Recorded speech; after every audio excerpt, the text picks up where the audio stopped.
Camp fire tales. इस film की story एक गाड़ी से शुरू होती है जो कि एक लव पॉइंट पे खड़ी थी और अचानक ही लड़की को ये एहसास होता है कि कोई झाड़ियों से उन्हें देख रहा है। इसीलिए वो फौरन ही अपने बॉयफ्रेंड को वहां से चलने के लिए कहती है और उसी वक्त रेडियो पर एक खबर आती है कि इसी एरिया में एक कातिल घूम रहा है और उसके एक हाथ में हुक है और वो अपने उसी हुक से लोगों को मारता है। ये सुनते ही वो दोनों बहुत डर जाते हैं, इसलिए वो फौरन ही वहां से निकल जाते हैं और एक गैस स्टेशन पर पहुंचते हैं। और वहां पहुंचकर जब लड़का अपनी गाड़ी को देखता है तो गाड़ी के पिछले दरवाजे पर एक हुक लटका हुआ था, यानी अगर वो उसी वक्त रेडियो सुनकर वहां से ना निकल जाते तो वो कातिल इन तक पहुंच चुका था और अब तक ये दोनों मर चुके होते। इसके फौरन बाद ही कहानी आज के दौर में आती है और हमें क्लिफ नजर आता है जो अपने छोटे भाई, अपनी गर्लफ्रेंड और अपनी दूसरी फ्रेंड के साथ गाड़ी में सफर कर रहा था। और क्लिफ ने काफी ड्रंक की हुई थी और बहुत ज्यादा ड्रंक होने की वजह से क्लिफ गाड़ी का एक्सीडेंट कर देता है। इस एक्सीडेंट में इन चारों की जान तो बच जाती है मगर गाड़ी पूरी तरह तबाह हो जाती है। ये देखकर ये चारों मदद के लिए फ्लेयर्स चलाते हैं और उसी वक्त इन सबको एक खंडर नजर आता है और ये चारों पनाह हासिल करने के लिए उस खंडर के अंदर जाते हैं और खंडर के अंदर जाकर इन्हें पता चलता है कि ये एक पुराना चर्च है। इसके बाद ये चारों यहाँ पर कैंप फायर करते हैं और आग जलाने के बाद ये चारों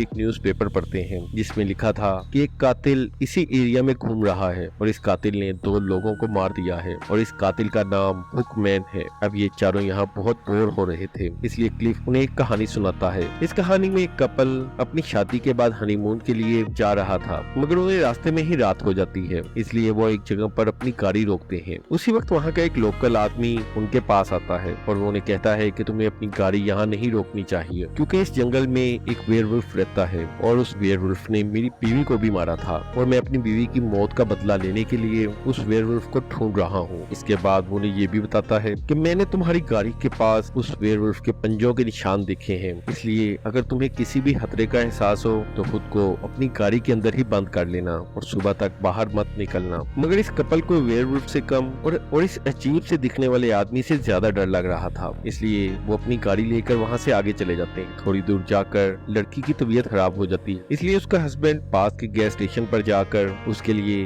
दवा लाने का फैसला करता है। और जब वो गैस स्टेशन की तरफ जाता है तो रास्ते में उसे उसी आदमी की गाड़ी नजर आती है मगर वो अपनी गाड़ी के आसपास नहीं था। और जब वो आदमी उसकी गाड़ी के पास जाता है तो वो अचानक फिसलकर वहीं गिर जाता है क्योंकि नीचे खून फैला हुआ था और खून देखकर वो समझ जाता है कि उस आदमी को किसी ने मार दिया है। और उसी वक्त वो क्रिएचर अचानक पीछे से उसके गले पर हमला कर देता है और उसके गले को जोर से दबाता है और दबाने की वजह से उसका गला चोक हो जाता है मगर वो किसी तरह अपनी जान बचाकर वहां से भागता है और आखिरकार वो अपनी गाड़ी तक पहुंचने में कामयाब हो जाता है और दरवाजे को जोर जोर से बचाने लगता है क्योंकि गला चोक होने की वजह से उसकी आवाज नहीं निकल पा रही थी। मगर इतनी जोर से दरवाजा खटकाने की वजह से उसकी बीवी डर जाती है और उसे ऐसा लगता है कि बाहर शायद वही वेयरवुल्फ आ गया है और अचानक ही आरवी के ऊपर छत से वही वेयरवुल्फ उसके बाल खींच लेता है मगर वो फौरन ही एक तेज आले से उस पर हमला कर देती है और वो जख्मी हो जाता है। इसके बाद वो खिड़की से अंदर आने की कोशिश करता है मगर लड़की के पास पीपर स्प्रे था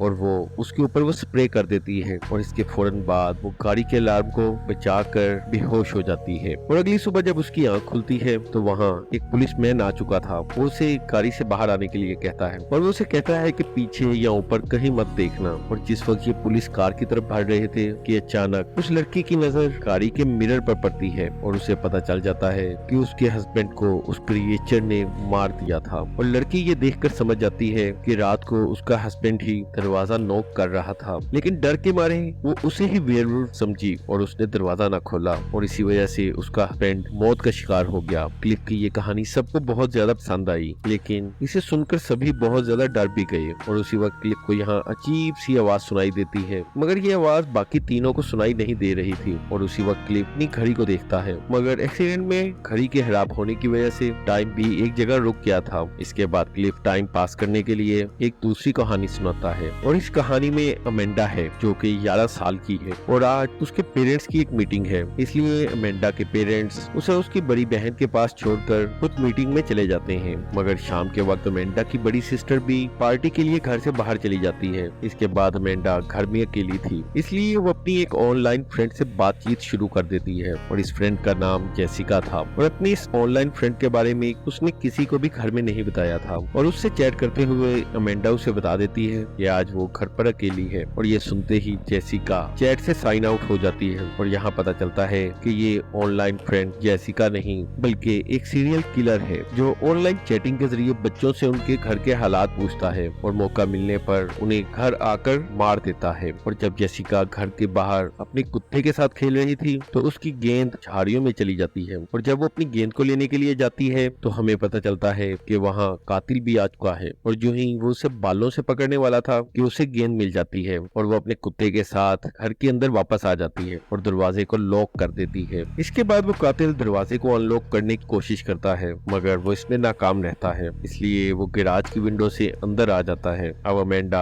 अपने बेड पर लेट जाती है और उसका कुत्ता बेड के नीचे लेटा उसके हाथ को चाट रहा था मगर थोड़ी ही देर बाद वो कमरे से बाहर चला जाता है और अमेंडा उसे ढूंढने के लिए नीचे गैराज में जाती है और उसी वक्त अचानक लाइट चली जाती है और उसी वक्त अमेंडा को एहसास होता है कि उसके अलावा भी घर में कोई और है, इसलिए वो फौरन वहाँ से बाहर निकलती है। मगर बाहर आकर जब वो अपनी बड़ी सिस्टर को देखती है तो वो खून का सांस लेती है। इसके बाद वो दोबारा अपने कमरे में जाकर अपने बेड पर लेट जाती है और अपने हाथ को बेड से नीचे गिरा देती है और एक बार फिर उसका कुत्ता के हाथ को चाटने लगता है और उसी वक्त अमेंडा की नजर शीशे पर जाती है जहाँ खून से लिखा था पीपल कैन लिक टू, यानी इंसान भी हाथ चाट सकते हैं। ये देखते ही अमेंडा डर जाती है और वो भागकर अपनी बड़ी बहन को लेकर अंदर आती है और जब वो बेड के नीचे देखते हैं तो उन्हें नजर आता है कि अमेंडा के कुत्ते को किसी ने मार दिया है। असल में वो कातिल तो अमेंडा को ही मारना चाहता था लेकिन अमेंडा की किस्मत अच्छी थी कि उसी वक्त उसकी बड़ी बहन आ गई और उस वक्त वही सीरियल किलर बेड के नीचे उसके हाथ को चाट रहा था और उसी ने कुत्ते को भी मार दिया था। ये चारों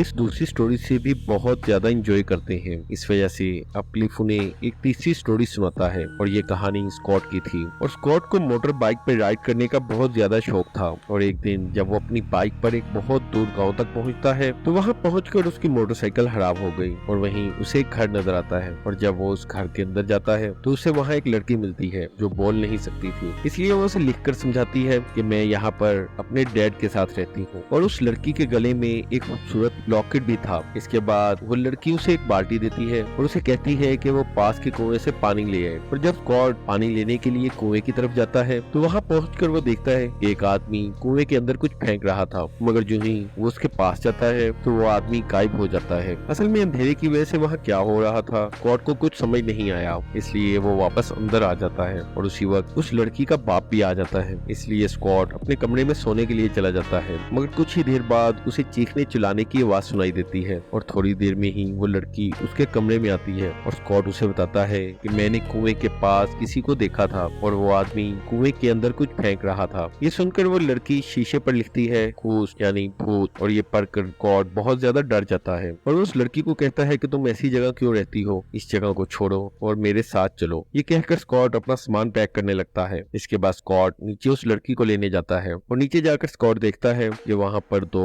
डेड बॉडीज पड़ी हैं। ये देखकर स्कॉट डर जाता है और वो फौरन ही बाहर आता है और बाहर आकर वो देखता है कि कुएं के पास उसी लड़की का बाप खड़ा है और वो स्कॉट को देखकर उसी कुएं में कूद जाता है। इसके बाद वो लड़की भी वहाँ आ जाती है और वो स्कॉट को लिखकर बताती है कि अंदर 2 लोगों का मर्डर हो गया है और इससे पहले स्कॉट कुछ कर पाता कि उस लड़की का बाप अचानक वहाँ वापस आ जाता है। स्कॉट को कुछ समझ नहीं आ रहा था क्योंकि कुछ देर पहले ही तो उस लड़की के बाप ने कुएं के अंदर कूदकर खुदकुशी की थी मगर स्कॉट कुल्हाड़ी से उस पर हमला करके उसके पाँव को जख्मी करके लड़की को लेकर वहाँ से निकल जाता है। और जब ये दोनों जा रहे थे तो स्कॉट देखता है कि लड़की का बाप एक बार फिर से घर के अंदर जा रहा था। आखिर काफी दूर जाने के बाद ये दोनों एक दरख्त के नीचे बैठ जाते हैं और लड़की वहाँ पर सो जाती है। इस मौके पर स्कॉट उसके गले के लॉकेट को देखता है और वो ये देखकर हैरान रह जाता है कि उस लॉकेट के अंदर लड़की की तस्वीर के साथ स्कॉट की अपनी तस्वीर थी और इस तस्वीर में स्कॉट ने पुराने जमाने के कपड़े पहने हुए थे। स्कॉट को कुछ समझ नहीं आ रहा था और उसी वक्त लड़की की आंख खुल जाती है और स्कॉट के सामने बैठे बैठे अचानक लड़की का सर जिस्म से जुदा होकर नीचे गिर जाता है और यहाँ पता चलता है कि स्कॉट पिछले जन्म में इस लड़की का लवर था और इस लड़की के बाप ने इन दोनों को मार दिया था